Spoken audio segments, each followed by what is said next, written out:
The India Poker Championship invites you to witness the biggest live streaming poker series push you beyond limits. Battle it out at this colossal event of epic proportions. Do you have what it takes to win the Champions Medallion made of 18-karat gold and diamonds?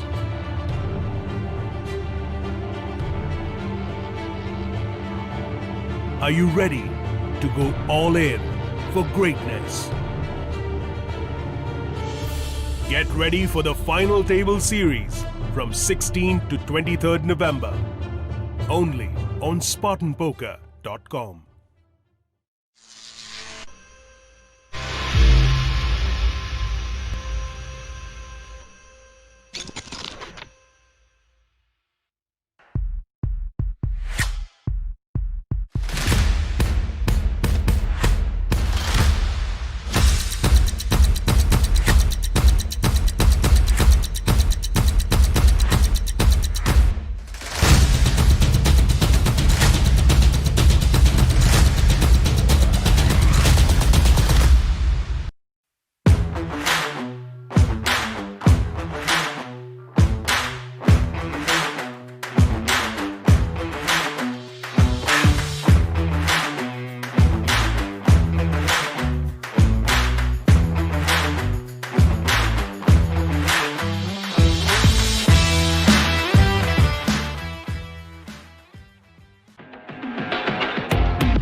Only on Spartan Poker.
Good evening, namaskar, and welcome. My name is Peter Abraham, and I'm delighted to welcome our viewers to the first edition of the India Poker Championships Final Table Series, streaming exclusively on SpartanPoker.com. Well, the first tournament is already over, and together we witnessed a grand showcase of ace gameplay by the players on the final table of the 40 lakh guaranteed Kickoff event. And if you missed all the action by any chance, then there's nothing to worry about, because before we head to the final table of the 70 lakh guaranteed Monsterstack event later this evening, let us take you through some of the most exciting moments of the Kickoff event. For that, I'm joined by two special guests here, our expert commentators. First up, from the capital city of Delhi, she's a mother of a 6-year-old daughter and has also got 20 years of experience in the advertising field. This poker mom, as she likes to call herself, fell in love with poker a few years ago. In fact, back in 2018. When she's not busy with her motherhood duties, she spends most of her time watching, reading, studying, and playing poker to enhance her skills. Her biggest finish in the competitive field was finishing third in the DPT Express 2020 main event. Alongside Radhika Shankar, we have another expert who's been crowned Player of the Year at the Asian Poker Tour for 4 consecutive years. He has cashed in more than 200 live tournaments and finished runner-up in the 2018 WSOP Millionaire Maker. None other than Sam Razavi joining us in the broadcast this evening. Ladies and gentlemen, please put your hands together to welcome our commentators for today, Radhika Shankar and Sam Razavi, on this live stream. Radhika, Sam, thank you so much for joining us. It's been quite an interesting start to the events with the 40 lakh guarantee kickoff yesterday. And of course, we have a winner who, in big timer, Ash Grover, who pretty much took down the biggest pot and the biggest chunk of the prize pool from the 40 lakh guaranteed event. 797 players, the top 8 made that final table. Let's look at each of the players as they got eliminated from the course of that final table. First up was Chetan Jain from Bombay. In fact, Chetan was third in chips when the final table began, and he was the first to get eliminated. The next person after that was Harsh Basin, who won ₹1,23,600. Following that was Madan Kumar. Sam Razavi has been shedding a few tears for Madan's unfortunate finishes in some of these events online. I think Madan was in a bit of a tough spot there, Sam. Yeah, I mean, it was unavoidable, really. I think he had kings, I believe, against jacks, and his opponent spiked a jack on the river after they went all in pre-flop. A cooler, nothing you can do. Just a shame, really, especially since the punishment was delayed until the river. So yeah, it's very unfortunate. Yeah. I think he was trying to hold on as best as he could, but just there's really no room to maneuver there, is there, Radhika? No, none whatsoever. There was never going to be any other way that hand was going to get played out. So it's just, I guess, variance or whatever you want to call it. It happened. But yeah, he played well till that hand, and yeah, that's just the way it is. Yeah, Jack's triumphing for once. Yeah, probably the one time Jacks were on top really at the end, and that was suck out. So tough luck. Sagar Chaudhary, aka Strange Play, was the next player to go out in 5th position. He won a little over ₹2,10,000, and following him was Sri Harsha Bonaneni, who won ₹2,68,000 for his finish in 4th place. And then we came down to the final 3 players. Srijan Batra was the one who got busted in second runner-up, where he took off ₹3,44,000 from the prize pool for himself. And then 2 of our favorite players in the action who held pretty much the biggest stacks over the course of that final table. Mr. Bean, aka Raghav Anand, versus Big Timer in Arsh Grover. I think it's safe to say that Arsh was pretty much sitting on a decent stack and cruising till the top 2. And Mr. Bean got a couple of good double ups to get him there into heads up. Yeah, absolutely. Both he and the eventual winner really played the big stack fantastically, and it seemed that way, that it was going to be those 2 heads up. And then obviously we love the name Mr. Bean, but there was, as I'm sure you're going to explain shortly, there was sadly no comedy for Mr. Bean on the first hand of heads up.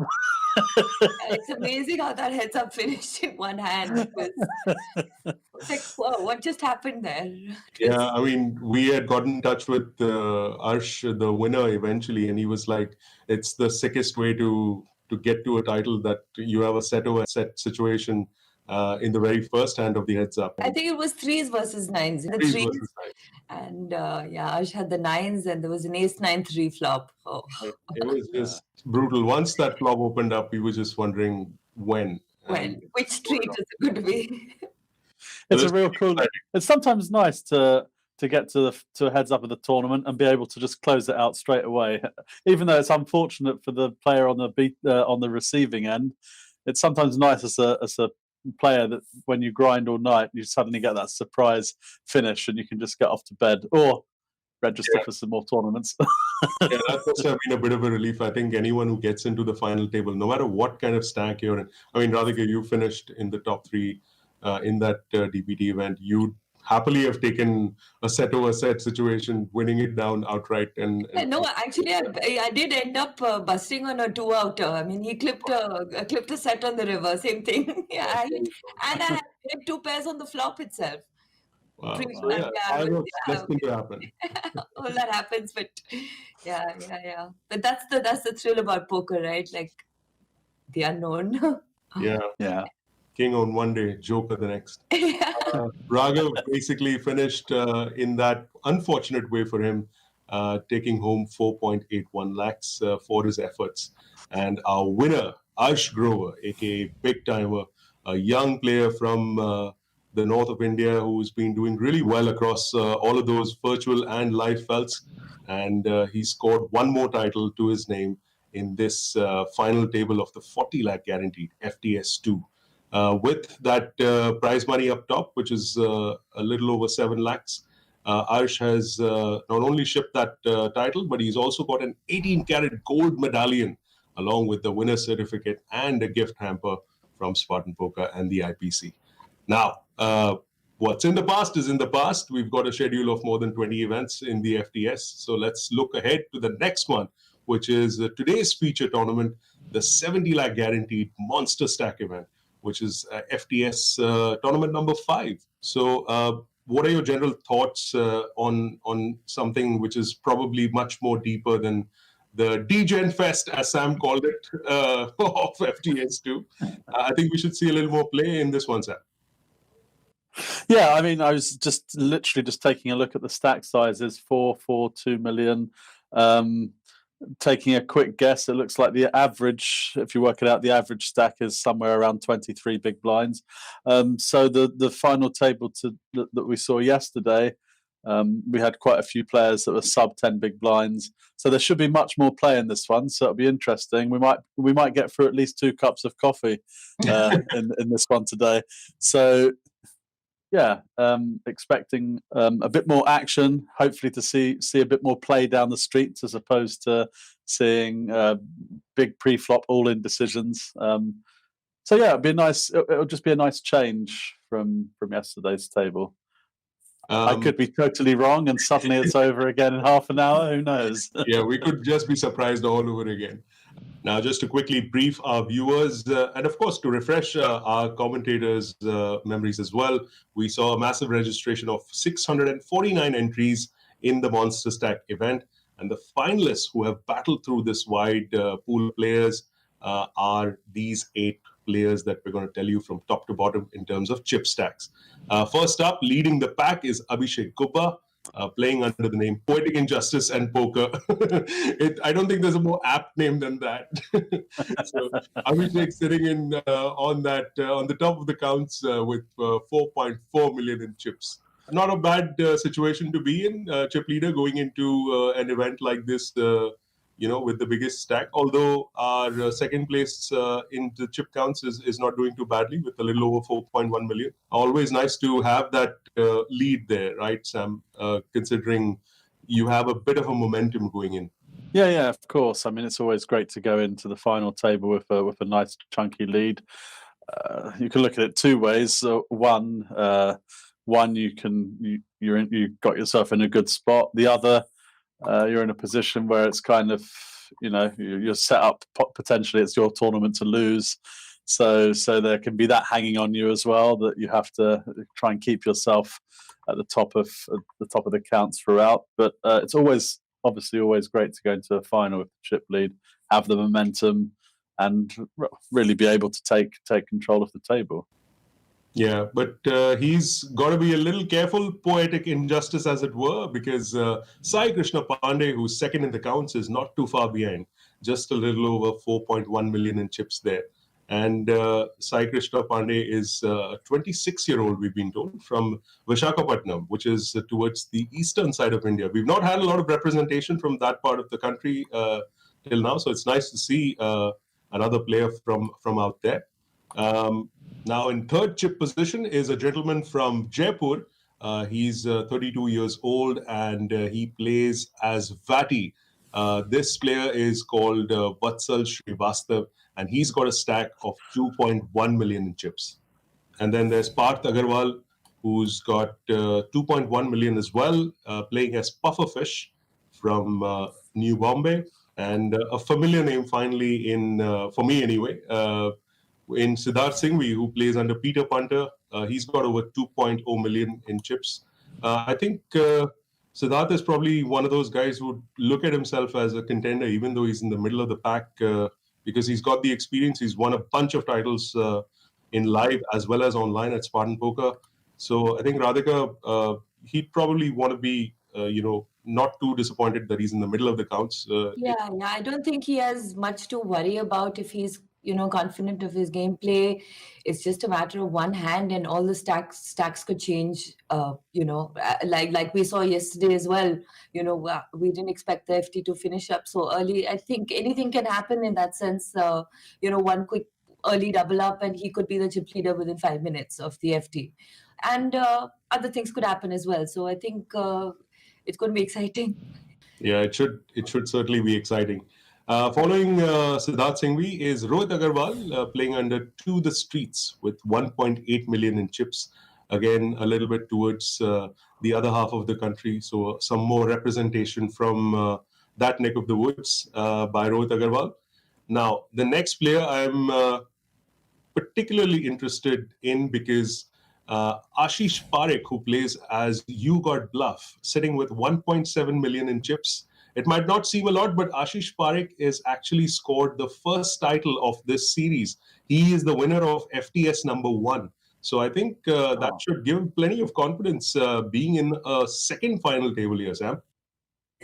Oh yeah, absolutely. There's nothing is more of a confidence booster when you start any poker series by winning a tournament, because just naturally the confidence is all there.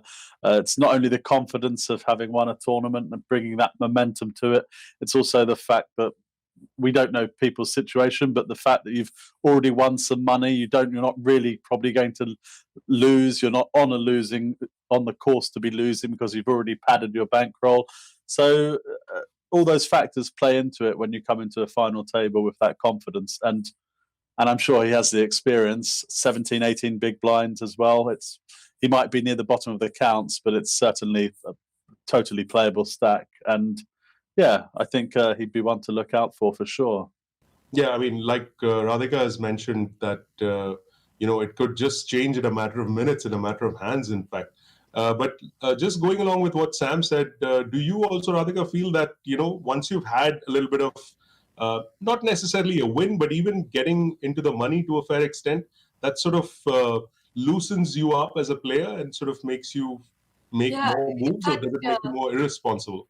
Sam used the word momentum. Actually, momentum was the exact same word that was on my mind as well. That, he probably already has that momentum. He has started the series on a good note, if one could call it that. Yes, of course, it's a good note. Like he's cashed. He's already had a deep finish, and and of course it boosts. It'll boost his confidence. I don't know so much about the free rolling aspect of it, in a way. I mean, it depends on how he's going to take it. If he's like, oh, I've already sort of made up all my buy-ins for the rest of the series. He might. Let's see how he plays. I mean, if he's a good, solid player, he won't let the early win ruin his game or spoil his game, or he should stick to what he's best at, which is what made him win the first one as well. So let's see how it goes. I think positive mindset is probably what everyone's expecting out of a previous. And so his short stack should not make a difference if he just sticks to his game. You never know. Like I said, a couple of early double ups, just 2 double ups, and he could be sitting on the third biggest stack. So Absolutely, anything can happen. All right, Ashish Parekh, a lot of eyes on you, my friend. And finally, rounding off the 8 on the final table is Sanket Arora playing as Banksy. Giving up a promising career in art, and now heading for the poker tables is Banksy here, our Banksy from New Delhi. He's a 31-year-old player, and he's sitting on a stack of just under 900,000 chips. But again, the stack sizes to a certain extent don't really matter, because all you need is a couple of hands to sort of swing the momentum your way and take it from there. Let me also tell our viewers that the winner of this 70 lakh guaranteed Monsterstack event not only takes home a nice chunk of change, there's 13.5 lakhs up top for the winner in this particular tournament. Not only that, but of course, there's that sweet 18-carat gold medallion that's also going to be given to the winner, along with a winner's certificate and a special gift hamper.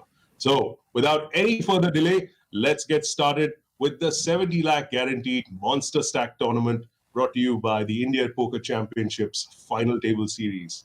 Well, ladies and gentlemen, let's do this. Let's go. Let's dance.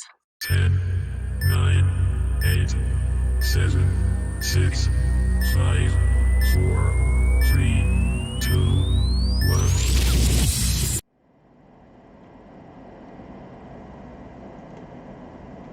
1. Wait, sound.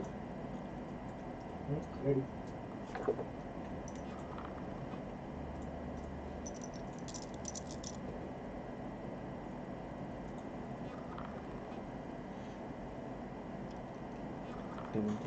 चालू है game play देखो tell them they are live switch to game play Action. game play And yeah, we've got a monster hand to begin with. Under the gun open with the ace queen of diamonds by Peter Punter. Well, you're not happy with that hand, it's a monster. Poetic Injustice, picking up touch of equity on the turn. Just a little gut shot he's picked up. Yeah. More importantly, take the lead in this hand, which he hasn't. Oh no, it's the wrong hand. Well, he could try and get him off, because this board is kind of suiting big blind's range, but I guess, gave it up. Yeah, there's a number of hands that the ace 10 has some showdown value against. I guess that's why he didn't opt to try and take down the pot with the bet, because pretty much anything that's beating him is going to be cool. I guess first couple of hands they're gonna just try and ease into the game rather than starting off boom boom. So maybe that's why I wanted to be a little cautious. Yeah, and he has to give credit to Peter Punter, raising under the gun, obviously. Yes. Ace 10, I'm sure Poetic Injustice knows from another position, he'd probably just let it go, but being in the big blind with just, an extra big blind to call, he's kind of obliged to call that. And yeah, no need to go crazy early on at the final table here. Okay, that's that goes through with 4s. Yeah, fairly standard shove, but he'll be happy really not to get a call. You never really want to get a call, do you, when you've got... Not when you're shoving with 3 people yet to act, right? If it was the button, I would have still been okay with it. But what do you think of this open? Ace-8 diamonds. Ace-8 of diamonds opening up for 20 big +2. blinds. Yeah, I think it's fair if Vati has a particular read on this table that he's not going to get free bet more often than not, because he'll certainly be of the mind, I think, that his Ace-8 really doesn't play play well against. You're not going any. You're going to have to get rid of the hand if you get free bet. Okay, here's a big hand brewing. We have queens, we have fours, we have kings. Okay. Oh, and he limps. That's interesting. Yeah, that's mixing it up. I like that. Interesting. Poetic Injustice folded the sevens last hand, but we're definitely going to see. I think all the money is going in here. What do you say, Sam? Yeah, I mean, with 20 there's definitely big, a 3-bet coming, and then there's going to be a... Yeah, a 3-bet is coming. Yeah. There it is. Coming. I do sometimes think that, I think he's slightly too big to, if you jam, it looks, maybe it looks a bit more steely. So Vati's gone for it. Snap call. And the kings hold. Yeah, king's good against the queens, and Vati down to 3.5 big blinds. Just a standard cooler, I guess. Yeah, I like the play limping in. I love that. He's opts to open, the Ace-8 from +2, limping the queens from +1, I guess, and he really got what he wanted, but it's not what he wanted in terms of the hand. Eventually, not what he wanted. Yeah. No, and so also I think because Poetic Justice also limped along with his fours. Pufferfish could have been doing that with a good Ace-X hand as well. So in that sense, it was interesting. Yeah, exactly. So that's what I was saying. I think 20 big blinds was a bit too big for. I would opt to maybe just shove, because it looks a lot more steely than it is for those reasons. Yeah. But then you have to understand, what might you getting called by. This is a monster hand, but sadly, I don't think we're going to see a turn with a straight flush draw there. Oh, yeah, he had everything over there. He had, double gut shot. Yeah. Okay, here's another hand. Button's got a premium. Yeah, I think this is a fair open from Poetic Injustice, given his, especially specifically given his stack size. But this is probably just a. Oh, I'm not sure about that. Oops. Okay. Oh well. Well, look at that. What's with the open-enders and flush draws, everything? I mean, this is the nut straight with a straight flush draw, and Wow. I think that's a double elimination there. But I mean, what do you think? I think he's created his own bed there by flat calling Ace King. I think that's a monster mistake. Absolutely. He shouldn't have just flattered the Ace King. I mean, what is he expecting to happen post flop with such? He's going to probably miss the flop a bunch of times, and he should have just Absolutely, and I think also the main takeaway from that is it's easy to be results orientated. Yes. And we're not saying, oh, you shouldn't have just called because your opponent flopped the straight.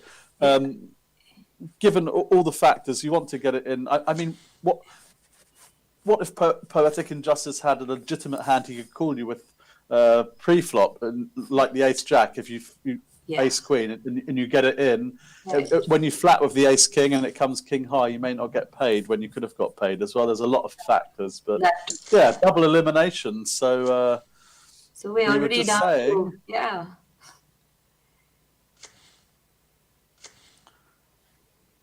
Well, 6. Yeah, we were just saying that we think we're going to be in for a longer ride today, but I don't think so. What do you think? What do you reckon? I mean, look at Banksy. He's got sub 10 big blinds.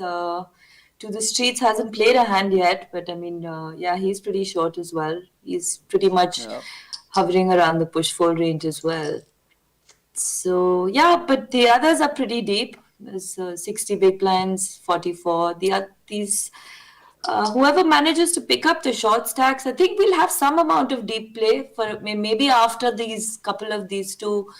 If the two short stacks get busted, I don't want to say that they will, or they, anything could happen. No, absolutely, yeah. Look at this hand, for instance. I mean, Sai is trying to get him off. Ooh, interesting. Yeah. I mean, you tried to be tricky with the ace-queen pre-flop, so when it does roll out a hand that genuinely does hit the range of a small blind limp, I don't see the reason for trying to bluff. Yes. Yeah. Although at the same time, it also hits the range of a big blind check behind, so which it was. Yeah.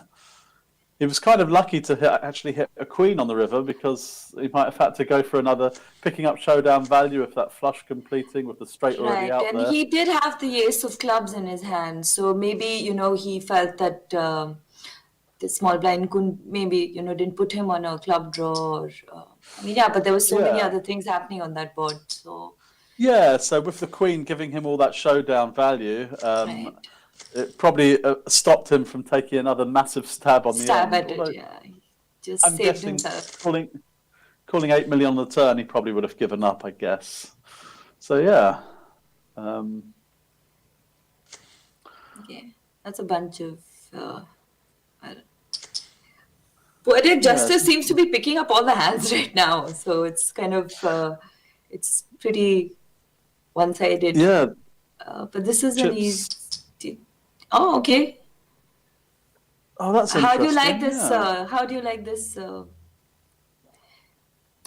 I'm not a fan of this, to be honest, because we've watched this final table from the start, and we haven't seen Poetic Injustice trying to take, trying to get two out of hand with every hand. It's not like Pufferfish is playing back, but it worked. So I like the play given the result.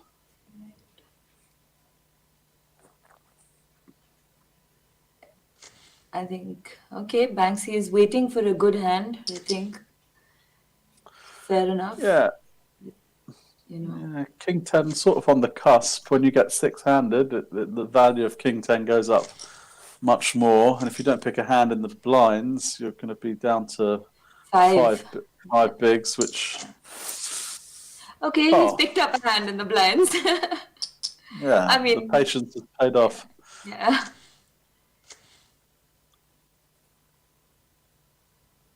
Okay, let's see what he decides to do. Yeah.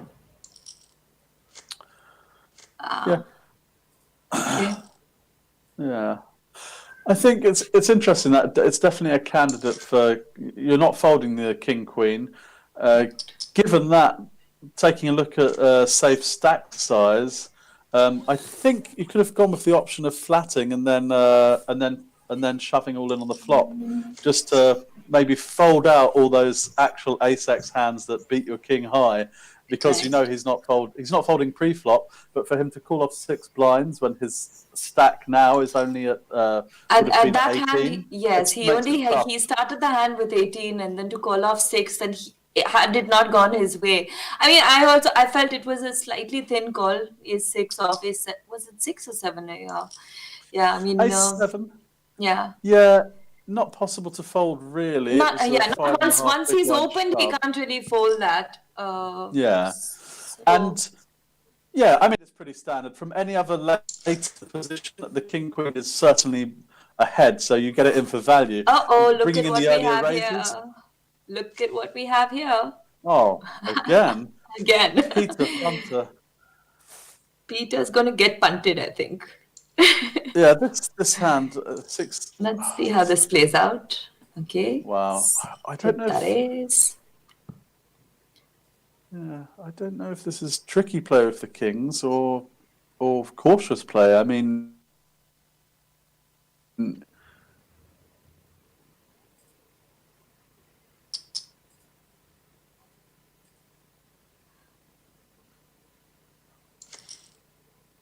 Okay.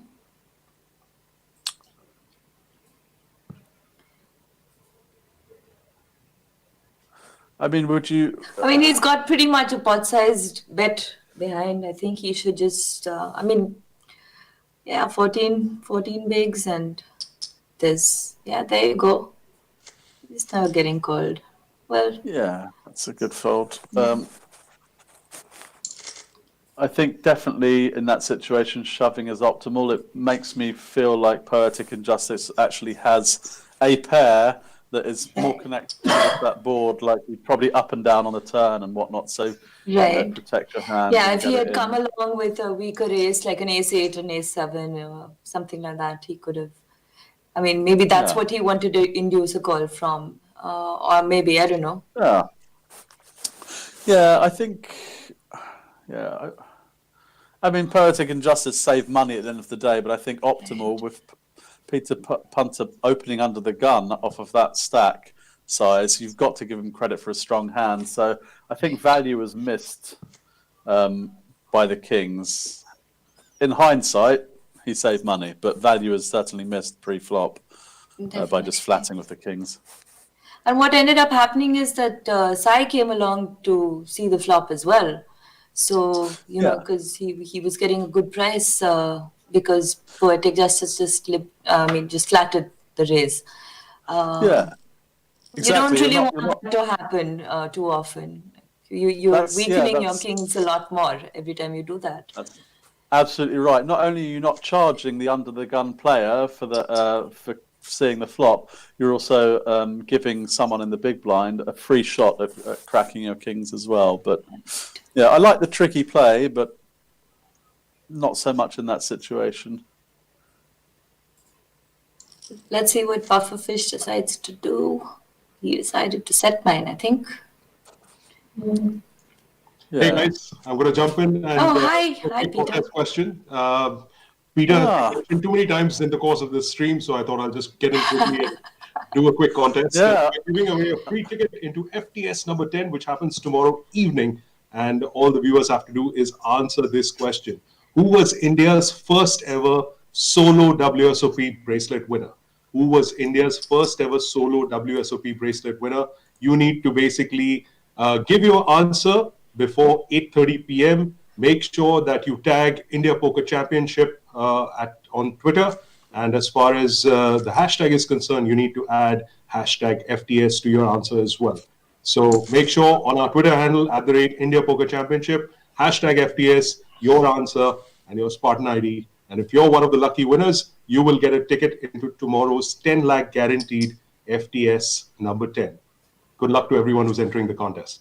Okay, guys, that's it from me. I'm just going to get off the stream right now. Oh, what the part-time life. That was quick. He just came in and boop, ran back out. Nice. So I hope all you guys who are watching, I hope you're going to participate in this competition. You know. Yeah, it's a great competition. Yeah. I prefer it if the prize was a day in the life of Peter Abraham. He just hops into the stream for 1 minute and he hops out again. I mean, they should give away the Peter Abraham experience. I'm just pulling a leg anyway. Enjoy the coffee. Oh, look at this. Oh, I do like a set.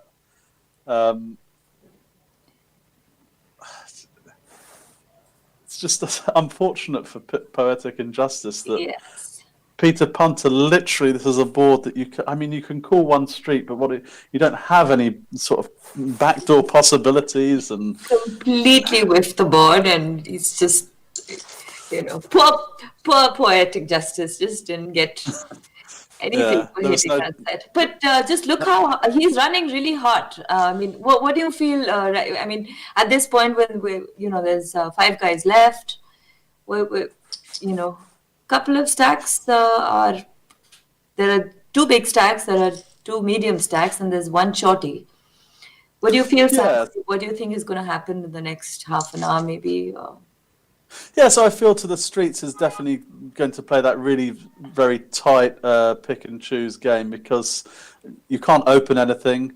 You're literally waiting for a spot to get the money. And Poetic Injustice, enjoying the flow. Just he can afford the open, and yeah, I think obviously as we go deeper, the stacks are going to consolidate, and we haven't seen anything too crazy. Even given the hands that we've seen, we should have seen a lot more action pre. So I think we're going to see quite a bit of poker played out, which is good considering we're watching poker, I guess.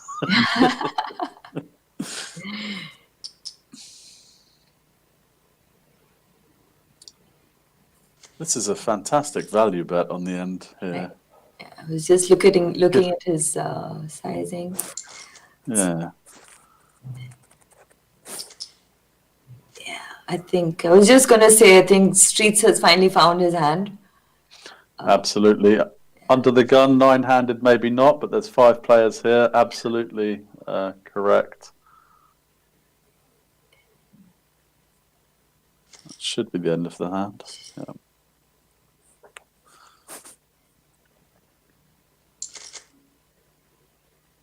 I love it. Sometimes, I mean, there are some hands where everybody has nothing, and then there's the hand where everybody has something. You know.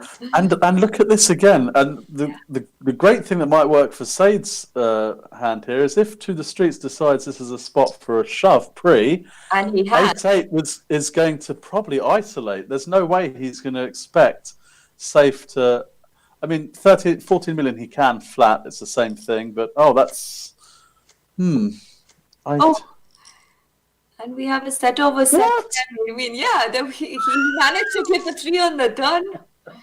Yeah. Set over set again. I mean, it's not a cooler, so to speak, because all the money was in pre. But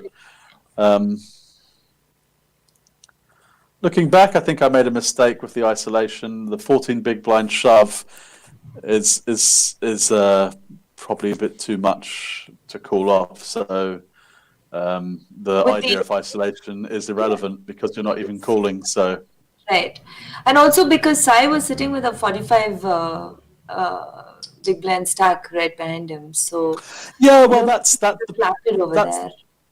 Well, that's the point I was making, that it might have worked out really well for Sai because he did just flat call. I would never put him on a big enough hand to call me. So if I was going to go with the 8-8, I would just isolate. But the fact that I can't call off the 14 big blinds, that's saved Poetic Injustice.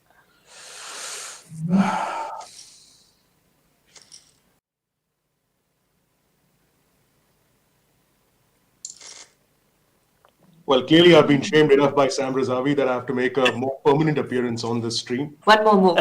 Here I am. Okay. See you later, guys. Well, it's been pretty fast and furious all this way. I think we've seen some big hands as well in the course of this, yeah? Yeah, there's been some absolute monster hands. We've been expecting a bit more action pre-flop with those hands, but nonetheless, we've managed to find a few bust-outs. Yeah, a couple of those big hands actually held. Surprise, surprise. Yeah. Oh. I do not understand. I don't understand what's going on either. Oh, man. That was... Wow. That was an incredible move. That was crazy.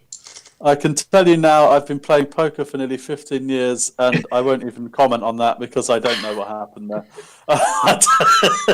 That's, I think that's some serious Jedi mind tricks going on from Poetic Injustice. I think that's just some serious weight being thrown around. He was fearless there. Yeah, I think I'm going to have to give Poetic Injustice a bit of credit because I don't think that's a very optimal play, and I think he might have gone to click pot or something, and he's sort of dragged it across to all in because he probably would have bet something. Given the size of the pot, that was like a 5x pot shove. He could have got the job done with 10 million or something. So, but in either case, if that was the intention, fantastic, really. All right. Just the right level of sarcasm from Sam Razavi on that one. All right, my namesake is carrying on. He's just fighting the good fight at this moment with the lowest stack, but he's hanging in there. Yeah. Peter Punter picked a peck of pickled pepper. Peck of pickled pepper. Peter Punter picked. If Peter Punter picked a peck of pepper, oh, that's it. Yeah, I got everything. I understood everything you said. It's too bad that there's no Betty here. Otherwise, I would have gone. Oh, Betty bought a bit of butter, but the bit of butter was bitter, so she bought a better bit of better butter to make the bitter butter better. But there's no Betty. Wow, my brain was just like struggling to comprehend everything in line. Well done. Right, guys. If there's anyone out there with a username Betty, Please, if you can make the final. Oh, that was a beautiful open with the 7-8 too suited there from Peter Punter. And he just got everybody to fold. Nice. Well, it's like he's been rewarded for that previous raise. Yeah. And Puffer's betting right into him. This is very unlike Pufferfish.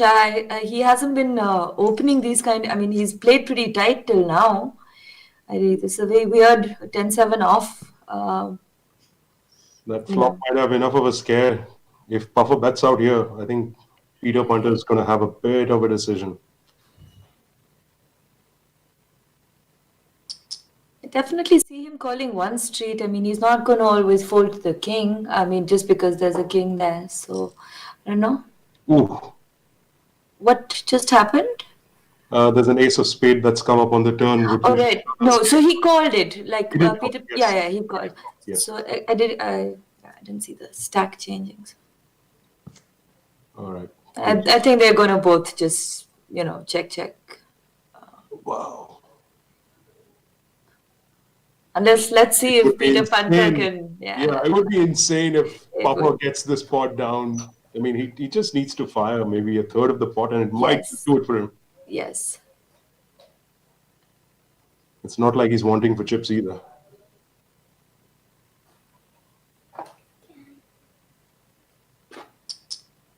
There he goes. That should. Oh, that's a beautiful Wow. sizing. That's Lovely, just lovely bet. the sizing is just like he's made it so difficult for Peter Punter to call because it's I mean, if Peter Punter is calling this, he's winning this tournament. There, I said it. He calls. He's winning. yes. Fantastic play. That's We're not sure lovely. why Pufferfish actually got into the action there, but wow, he just wrote. I mean, it just feels like he decided to go with that hand, and just stick to it, like no matter what. One of So I those think that was just one of those. meditated shots, as they say in cricket. Right. He just decided I'm going with this 10-7 off. No matter what happens, what comes, I don't care about kings and aces and jacks. But it was a very nice hand. And after a short coffee break, Sam is back with us again. Yep. Oh, We saw a really wonderful hand right now, Sam. I don't know if you caught it. technical issues. Okay.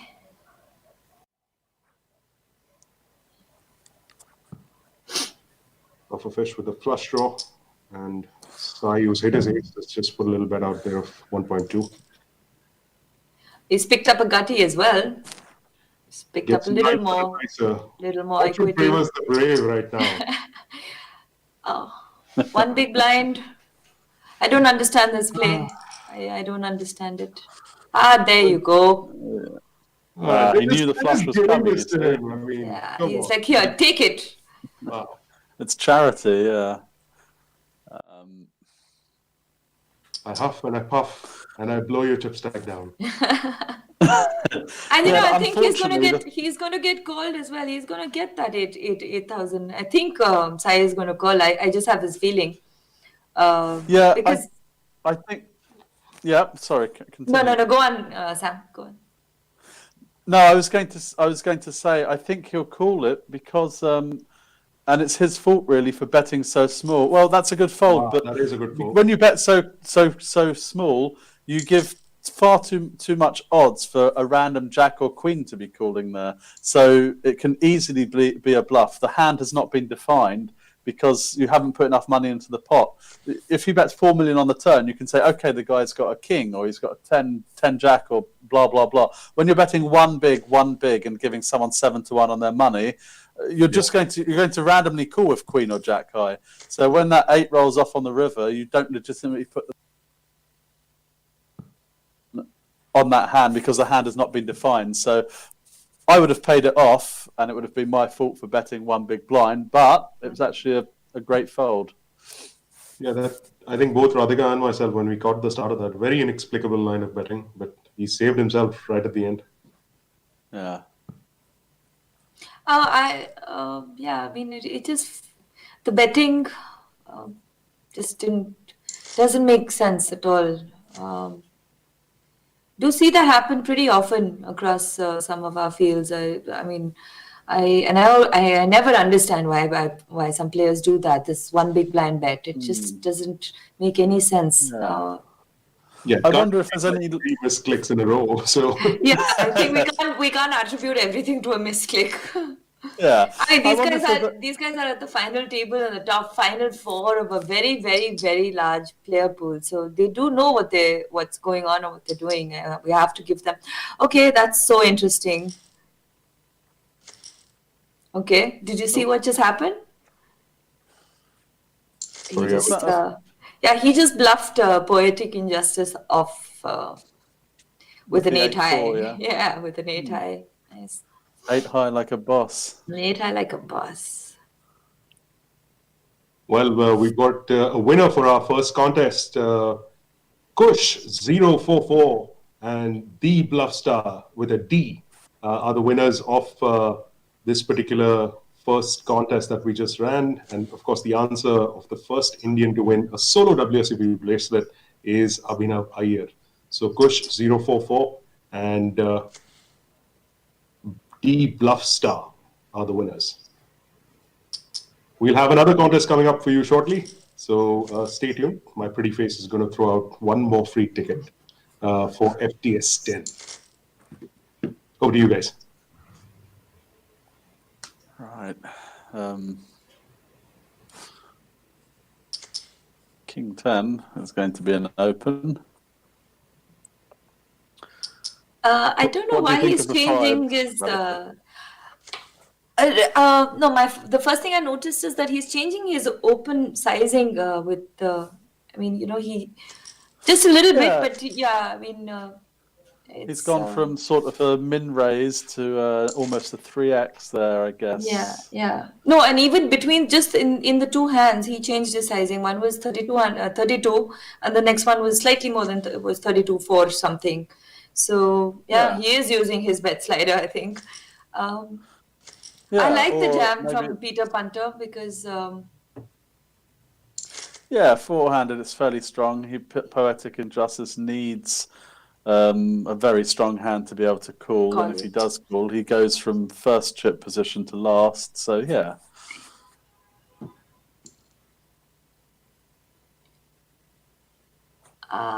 this is going to be interesting. Yeah, a very clear free bet here, and it's going to go on the bigger size. I go in the region of 10 million.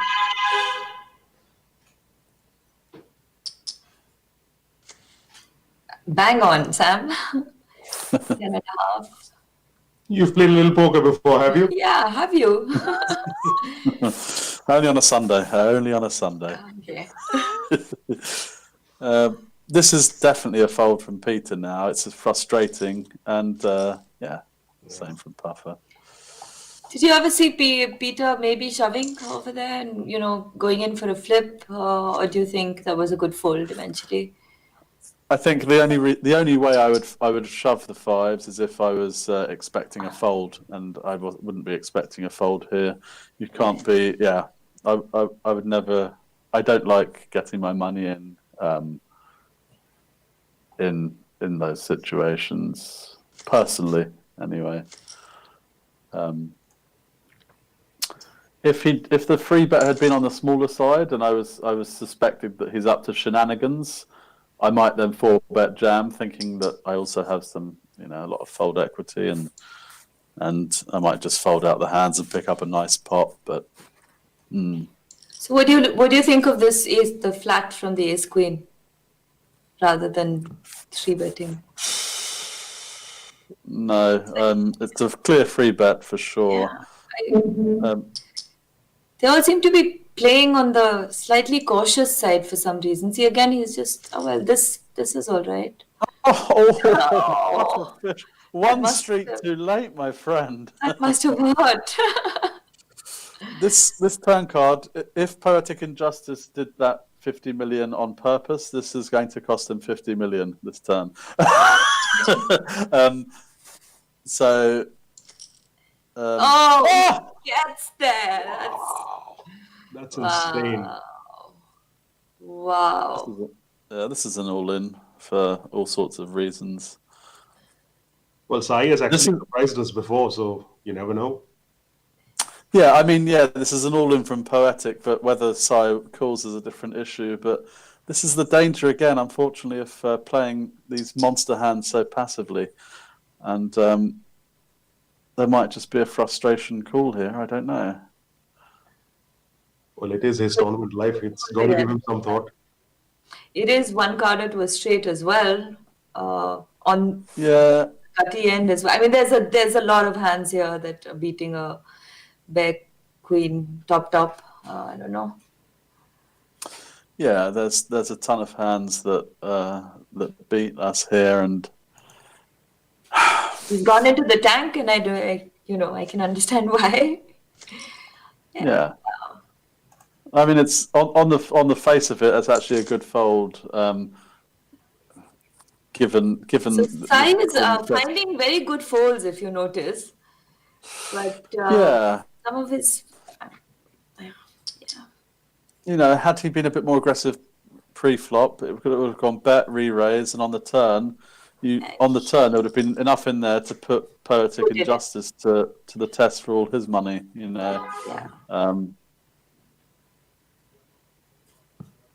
He chose to take that very passive line, and eventually he had to just fold himself out. I mean, he just got. When you take passive tricky line, there comes a time along the streets where you have to say, right, enough's enough. I'm not going to let you get there. I have the best hand, so passive that you get walked all over, literally. Unfortunately. This is a lovely turn card for Poetic Injustice. If it was good on the flop, he's good on the turn. But do you think he can put pufferfish on a hand as big as an ace king? He did open pretty big pre-flop. Well, the hand has been immediately defined by the bet. I don't understand this at all. He's trying to. I think he's repping an overpair. I think there's nothing else that he could be. I mean, what else could it be? It's kind of it's kind of hard to rep a hand that strong from the small into big. He limped pre. Oh wow! No, he opened. He raised pre. Sorry, he raised pre. Sorry, but you just don't. I mean, you don't really represent much with the hat. Once you get called on the flop, you assume a lot of the range draws. So it makes no sense for you to be checking the turn with a hand that strong to allow a free draw to get there. Right. So when you then check, so the hand becomes defined now as, yes, it could be an overpair, but if it is an overpair, you do have to have that element of protecting your hand, and you can reassess if you get raised on the turn. So, yeah, but again, good play, I guess. If I'm sitting with the ace king and I've made that decision to check the flop, the turn, I'm putting my opponent on a draw, and I'm thinking the only way my opponent can win is if he now bluffs me. And if I put my opponent on a draw, how do I make more money out of this hand? The best way is to check call. And then I would have lost. So maybe that's wrong. But I would have looked more to define his hand as a draw and check call for value with the ace king on the end. But again, fantastic play. It just feels like Pufferfish decides to go with a hand pre-flop, and he has a plan from the beginning of the hand. Absolutely, that's a really good point. It's like he's decided, I'm playing this hand and I'm going to win it one way or the other. And That's a great point. Yeah, once he's decided on it. He didn't really care that the 10 paired up, and he was like, I'm just going with this hand. I opened, and this is going to be my hand by the river. Yeah. Those are my chips. Bring them over here, please. Thank you. Pass Thank them you very down. much.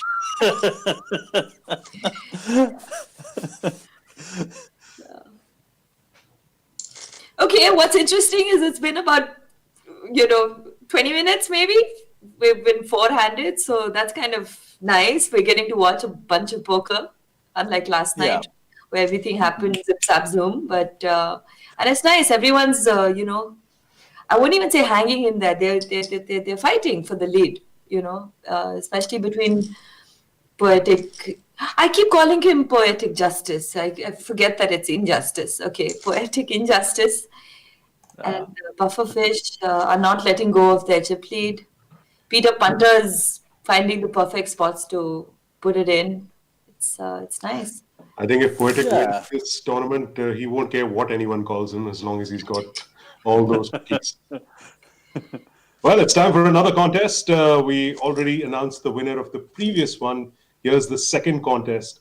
On Spartan Poker, one of the flagship tournaments called the Millionaire has a lot of players who take part in it every month, and there are several different kinds of editions that take place. But when, specifically which year, was the first ever Millionaire tournament introduced on SpartanPoker.com? Get your answers on our Twitter handle, India Poker Championship, with the hashtag FTS. And if you are one of the lucky winners, you will get a ticket into tomorrow evening's FTS number 10 tournament. So the question once again, which year was the Millionaire tournament introduced at SpartanPoker.com? Get your answers on, and maybe you'll win a ticket into tomorrow evening's FTS number 10. And now back to the action with King 9 versus Jack 7 on this board. Yeah, I like the fact that Peter Punter hasn't got tempted into firing a second shell. He's fired out the tester bet. It didn't work, even though he's picked up some equity sort of with the backdoor gutty. He knows he can't really give up any more chips in this spot. So, yeah, good check fold.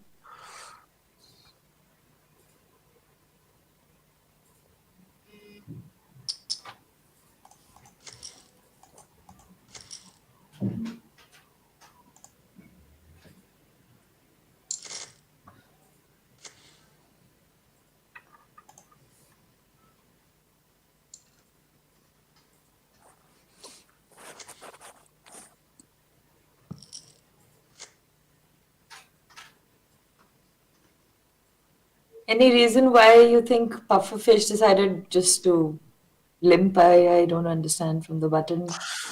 Yeah, it's strange.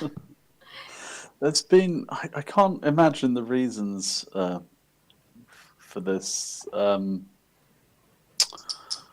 don't know if there's.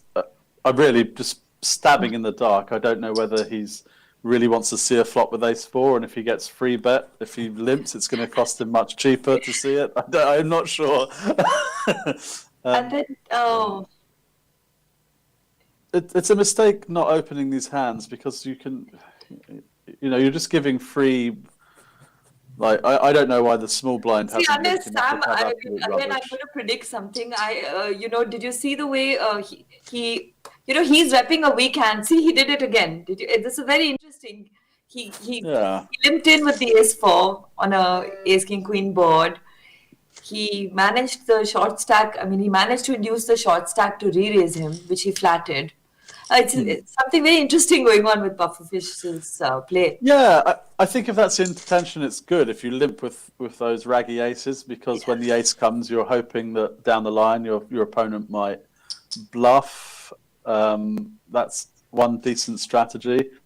Balancing it out against the fact that an ace will not the flop won't favour you enough to trap enough. And given that we're four-handed, you're trying to pick up momentum, pick up chips. I think you should take a more aggressive line pre-flop with this.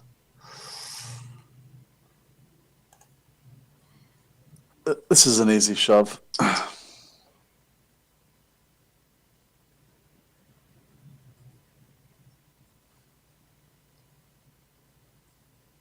There's a lot of ICM pressure on Sai because he can see that Peter is shorter than him.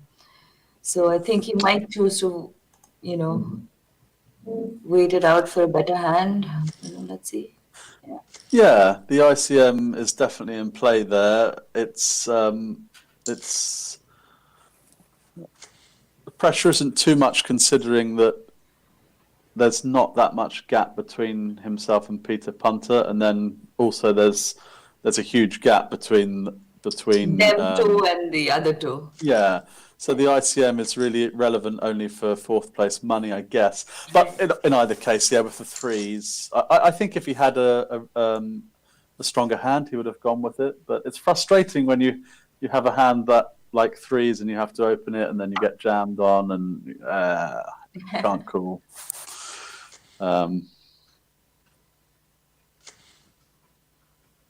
This will be interesting. The two shorter stacks. Yes. I wonder if a bit of frustration might come into play, and he might, try to steal this with that. Oh, was that just a fold, or did that limp raise there? I didn't. It was a limp fold to the jam. Okay, yeah, that's standard. And interesting, you mentioned before, Radhika, that Poetic Injustice changing his bet sizing, and again now he's upped it to because I don't think the blinds have gone up to adjust that, and now he's reaching for the 4 million mark now. So.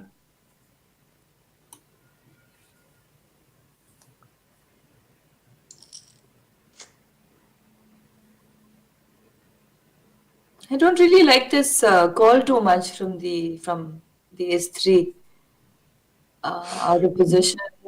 I don't know what do you feel, Sam? Yeah, I'm 50-50 really. I don't want to get too out of line with it. I don't mind peeling because I know Poetic Injustice is raising so much there, and that's a fairly quick fold. Well, I mean, that's the reason I guess he calls with ace-3 pre-flop to.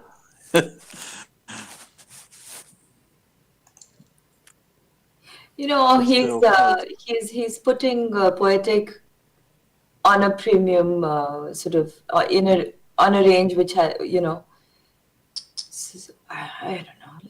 It's just interesting. I just find it interesting how Pufferfish is playing.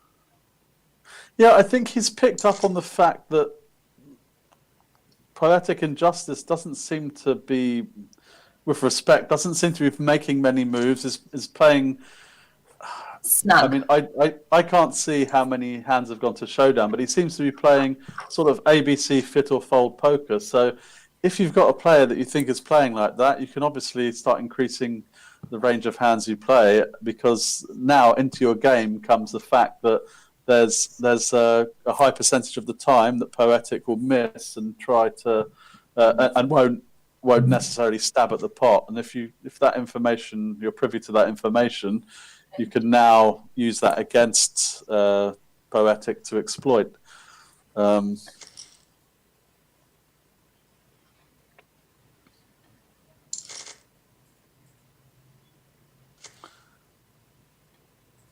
I think Pufferfish is also very obviously aware that Poetic doesn't want to give up his chip position by just, randomly calling. If he calls a turn, he's got to call the river as well.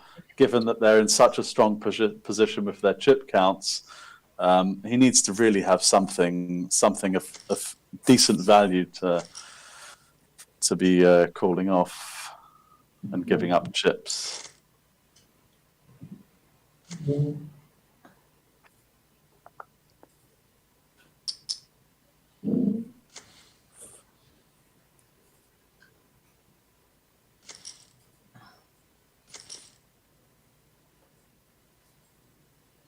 Okay, guys, just before we go into the next hand, I would like to take over Peter's responsibility of announcing the quiz question. I'm going to ask you guys, do you guys know which year the Millionaire Tournament was first introduced on Spartan Poker?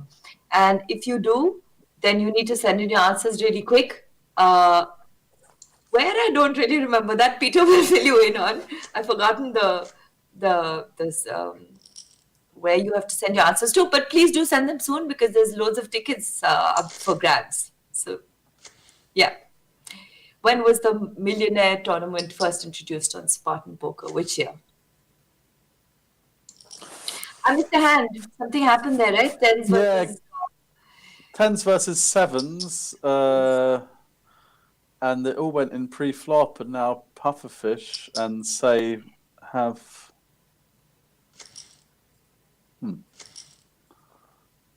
That's an interesting raise, but anyway, yeah. So Pufferfish basically doubled up Say with yum yum sevens against tens.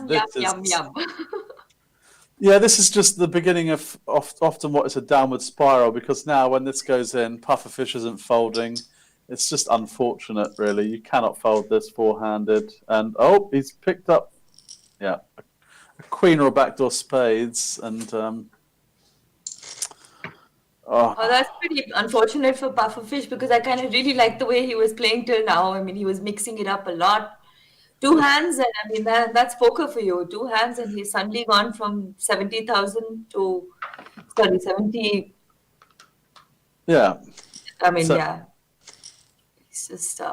You basically said exactly what I was thinking. That's sometimes, the skill always trumps in the end, but sometimes in these unavoidable situations, it's a bit of poetic injustice, quite frankly, to pick up a hand like sevens, run into tens, straight away you've picked up ace jack of spades. You can't do anything about it four-handed, and you lose that as well. And I think we're really going to see Pufferfish how he responds to that, because you've got to be affected, and how he plays from here on in, and if he can bring himself back up to the four, that will really show a great quality as a poker player, because it's easy to get frustrated and just throw it away throw it away. It's nice to see that he's not tilted himself out of this. Also, now suddenly Poetic has got the massive chip lead, and all the other three stacks are at about 15 big blinds. 15. Puffer and the other guy have 15. Yeah, and that's another great. That's another great point you made there, because now it's no longer a case of Poetic and Puffer vying for the lead. Poetic, if he's very aware of that, he knows that now he doesn't have to worry about giving up some chips to Puffer, because he's now in that dominating position where he can apply the pressure to everyone on the table and not just Peter and Say. I would have loved if Puffer would have jammed this with 15 bigs pre-flop. I mean, he needs to pick up. I mean, I don't know. I did not like the limp at all. Yeah, I would have liked that, but he does seem to. He is a fan of finding any way he can to win a pot. So I think he likes to get in there and hopefully extract value from a hand that he flops big. Oh, Sam, if he doesn't extract the value. Look at this one. Oh, this is just. This is nonsense. Oh. Wow, I go for a few minutes and this is what I come back to see. Yeah, that is the pitfall. Papa needs to fold the fives. Let's see if he can. Wow. Yeah, easy fold with the fives. Is there any Poetic? No, there we go. Look at that. What a great game Peter Punter has played. He has waited. He's been patient. Oh my God. In the very next hand. Wow. Of course, he's probably not going to get much out of this, sadly, but that is, fantastic. Turnaround of fortunes for Peter Punter. Well, while this hand comes to an end, let me repeat the contest question.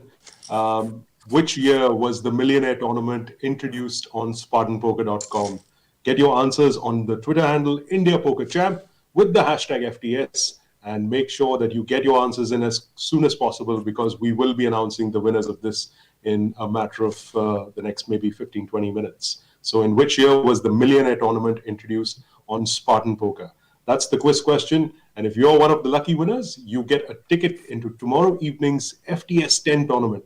That tournament carries a guaranteed prize pool of 10 lakh rupees. So a lot to play for. Make sure you get your answers in at the rate India Poker Chat and with the hashtag FTS. And go Peter Punter. I mean, I'm loving the way that he's just hanging on so well. Oh, now the tables have turned entirely. Now he's the chip leader. I think at one point early on, he had maybe about 1.6 million in chips when the others were at an average of at least over 4.5, 5. It's a great comeback. Great comeback. I mean, it just shows how, persevere. I mean, perseverance pays. You just stay put, wait for your hands. I mean, it was just lovely. I like it when these kind of things happen. I really like it. Very often I try to be that person. It's lovely when it pays off. Yeah. It's a case of patience paying off, and it goes to show that you don't have to always just get the chips in. This is a close one, actually, but 15 bigs, but 16 bigs a bit too much. I think probably from the 4 players that are there, Peter Punter's probably been like the most steady, but the others we've seen like bursts of erratic play that have happened. So I think his experience is really telling here, because he's won a number of titles already, live and online. I think it helps. Absolutely, and I think just the very fact that you now see him just opening and opening, he knows exactly when to change gears. He's taken over the chip lead, and I really think he's a good favourite to take this down now, regardless that he has the chip lead, because he's played snug. He's played the right way with his stack when it was 10 between the 10 to 15 big blind range, and I mean, look at this Poetic Injustice. Wow. I don't understand this, because you see it goes against everything that Poetic Injustice has been doing. He hasn't chosen to peel with the ace high and all those hands that are actually even beating any bluffs. And he's taken this opportunity to now peel off with the Jack 5, and it's going to cost him at least this one bet here. I think this is going to be the end of Poetic Injustice. I have a feeling he's going to jam. It's trying to almost rep like the 4. it's almost like he's give up from Pufferfish, deciding to just play through with that hand. There you go. I predicted it. I knew he was going to do. I mean, he was repping the hand that Peter Punter had. It's just. Yeah, that's Wow. The chip leader on this final table busted in 4th place. I don't know whether that's frustration at play or what, but because it's just went totally against. I think it's a good takeaway from here. If he looks back on that, it goes totally against the way he was playing earlier. I haven't seen him once check float with a hand that's even much stronger than Jack 5, and then he took that opportunity.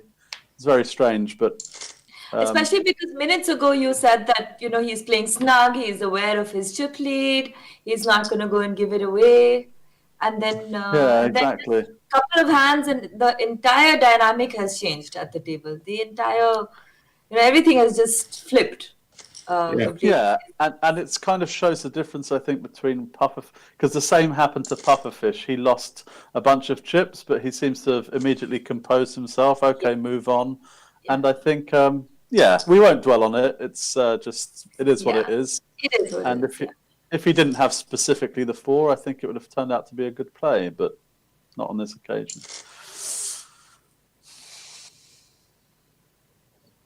Boy, that's a healthy looking stack for Peter Punter. I mean, very, very impressive. Very impressive the way he's playing. That's delicious. It's no longer Peter Punter picked a peck of pickled pepper. He's sown the whole field. Yep.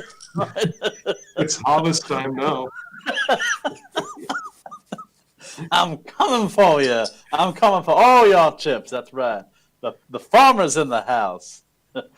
I think he'll do. Yeah, it's his tournament to lose now, really.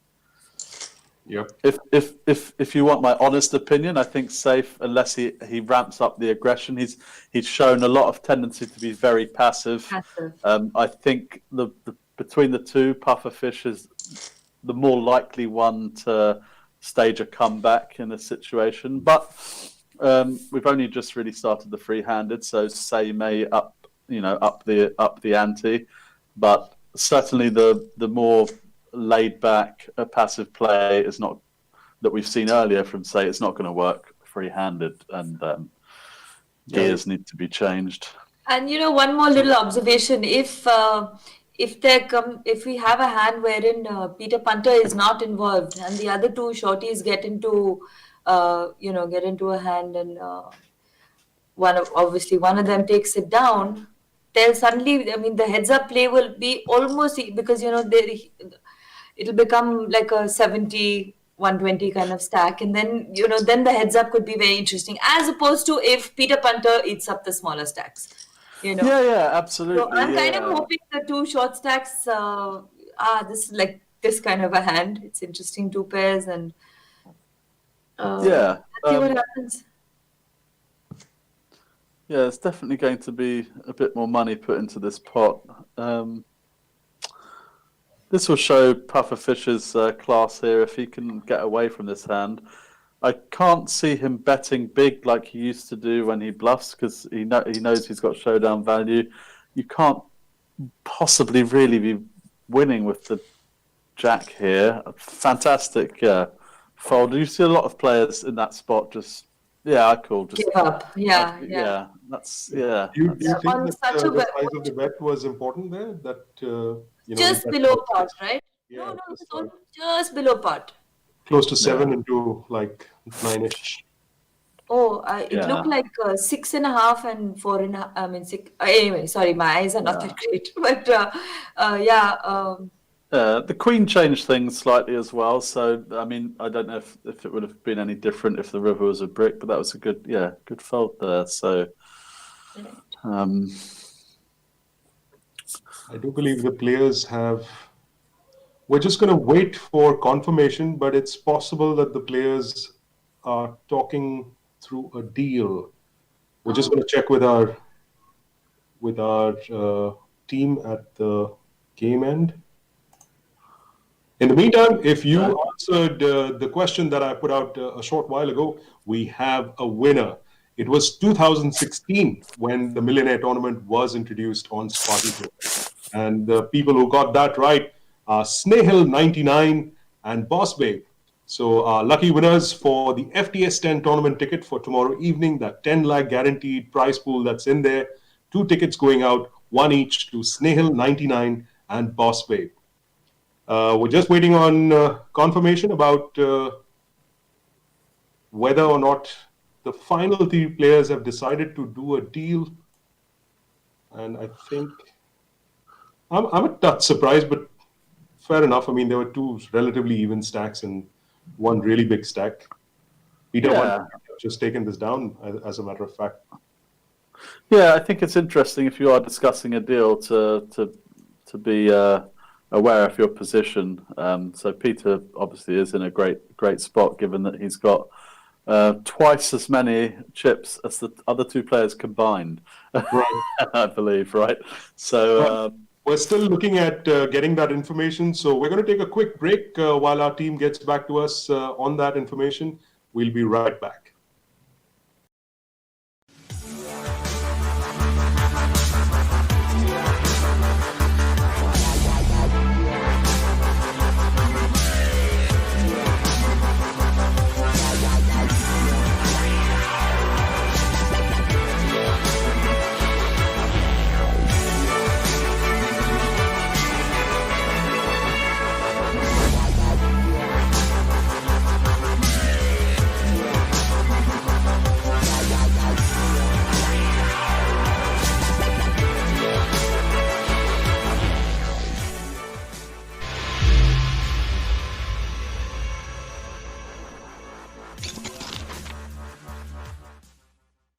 The India Poker Championship invites you to witness the biggest live streaming poker series, push you beyond limits. Battle it out at this colossal event of epic proportions. Do you have what it takes to win the Champions Medallion made of 18-karat gold and diamonds?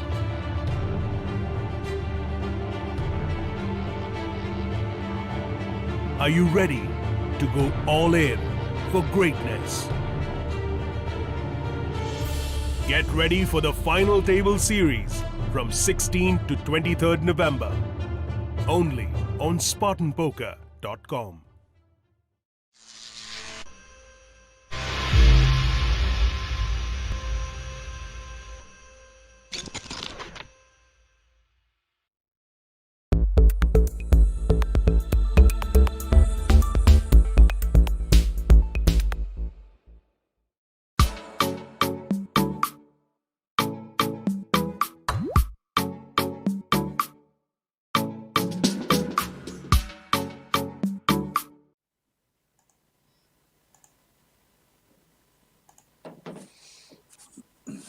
Welcome back to the broadcast. We've just been informed by the gaming team that yes, indeed, the final 3 players have come to a deal, and we're going to get you the information in just a second. It's just coming through to us right now. And well, the player who the 3 of us, in fact, were quite impressed with, Peter Punter, aka Siddharth Singhvi, has actually gone on to take down this title. The 3 players that remained were Peter Punter, Sai 4456, and Pufferfish. They've done a deal 3-way, and Pufferfish has taken the prize money in 3rd place of a little over 8 lakh rupees. In 2nd place, Sai 4456 has taken 8.54 lakhs, and Peter Punter, who has very impressively come through the ranks, holding on to that short stack and really battling his way through, has taken the biggest chunk of the prize pool at 11.55 lakhs. So congratulations to Peter Punter. And guys, I think not just impressive performance, and I think just duly rewarded for the way that he went about his game. And, it's fair that he's kind of taken down the biggest spot and the title. Yeah, fantastic performance by Peter Punter. I mean, yeah, we've seen a different style of play today than we saw yesterday. It was fast and furious in the first half, and then we narrowed it down to 4 players. There was quite a lot of passive play all around. I saw, and I think Peter Punter has pounced. Peter Punter pounced on that, and he's really turned it around to his advantage. And yeah, fantastic. I mean, I assume the gold medallion hasn't been chopped in 3. That's going Peter's way. Yeah, fantastic. And I think you're secretly wishing that it's going to just land up at your doorstep tomorrow morning, right? I wouldn't mind that. Yeah, action for sure. But like we mentioned earlier, Radhika, there was I think there were like bursts of erratic play where we honestly couldn't figure in some instances why players were doing what they were doing, because up until that point, they seemed to be doing exactly what they were supposed to. Sai, for instance, sort of really became quite passive. And I almost feel like he's gotten lucky to have finished with a second runner-up finish, considering that he could have been in some real trouble early on. Yeah, absolutely. And I think also in some ways you can look at it that way. In another way, you could actually perhaps give a tip of the hat to him that really, when we look back on it, we saw nothing, not too many big hands with Saif. He sort of just sat there, navigated his way to the end, and he's come away with a decent chunk of change for his efforts. So, yeah, I mean, it's... honestly, for me, it was Pufferfish who really impressed me, because I think he's a clever poker player as opposed to a standard poker player or a GTO poker. I mean, I don't know. There was something very interesting about the way he played. He didn't give up when he suddenly lost those 2 big hands. He hung in there. that's one. I mean, one of my observations. I mean, I'm really only talking about the last four. For me, Peter Punter turned out to be, it was like the hare and the tortoise story, where this guy was just going along slowly, and suddenly he just quickly overtook everybody, and he it just happened in the last 10 minutes, I think. Yeah, You know? and he was helped by like a nice rush of cards also. I mean, Right. I He thought just that waited for that one rush, and he just overtook everybody, the entire field, and that was that. I mean, uh, um, I don't understand why he took the deal. Honestly, I mean, he clearly that's exactly what I was about to ask both of you the next question, considering that it was about maybe 35 and about 1.2 as I last remember it.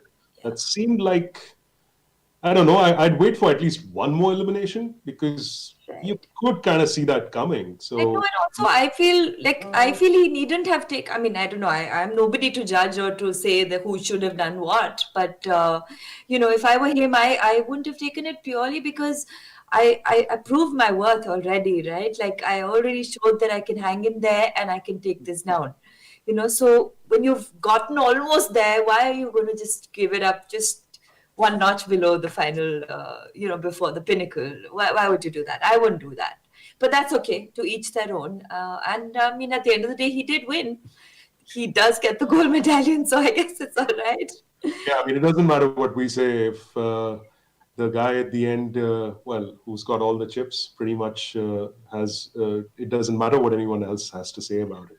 And speaking of which, we've got a pretty big tournament, appropriately called the Big Game, that's coming up shortly at SpartanPoker.com in the FTS series. But we will be back tomorrow evening also to bring you action from the High Roller. So for those of you who wish to play this evening, the Big Game takes place right now. It's got 22,000 as its buy-in and a 1 crore guaranteed prize pool that's there. It's going to be starting very, very shortly. So get on to SpartanPoker.com if you wish to take part in that. A lot of big prizes up top to be won. As far as my commentators here, Sam Razavi and Radhika Shankar, thank you so much for joining us on this broadcast. We will see them and, of course, all our viewers tomorrow for the High Roller event. Yes, the High Roller event. It's going to draw a fair number of people, and we will be bringing you commentary from that as well. 80,000 rupees is the buy-in for that particular tournament, and we should have a 1 crore prize pool on that too. So we'll see all of you guys at the action. Thank you so much for joining us. This is Peter Abraham, and on behalf of Sam Razavi and Radhika Shankar, thank you so much for getting in on this FTS live commentary action. We'll see you tomorrow evening.